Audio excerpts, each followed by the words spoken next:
Hi again, I'm Amber. Hi again, I'm Brian. We're excited to read another book today. Ready? Ready?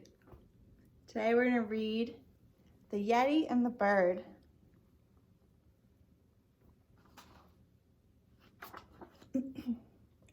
Deep in the forest, there lived a Yeti. He was the biggest, hairiest, scariest beast anyone had ever seen. So everyone just left him alone. But Yeti was really lonely. Then one day, thunk! Something landed on his head. It was a bird.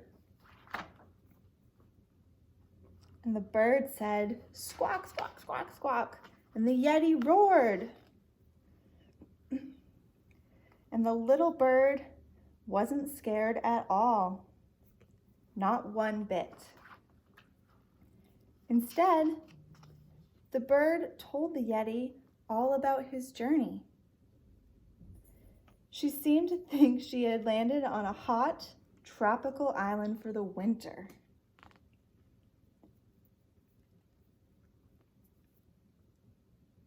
And sure enough, when the bird looked for sunshine and palm trees, there wasn't any. She was lost.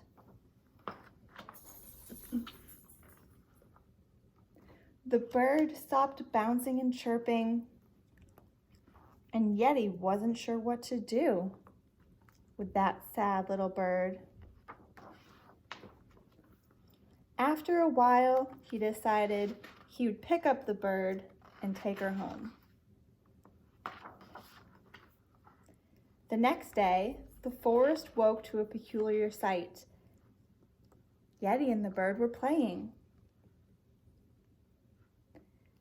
And Yeti was laughing and with a hearty roar nobody had heard before.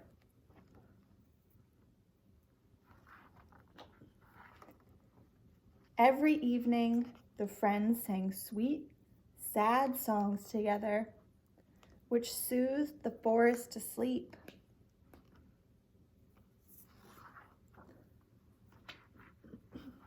Yeti wished the bird could stay forever, but it was getting cold, and he knew that soon his small friend would need to fly away. So Yeti carefully examined the bird's map and found where she needed to go.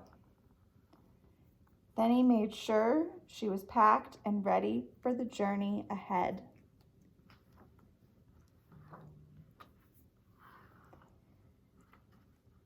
Yeti sighed.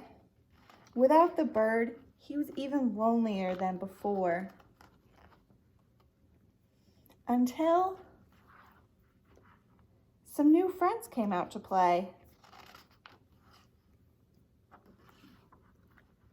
Deep in the forest, there lives a Yeti with all of his new friends.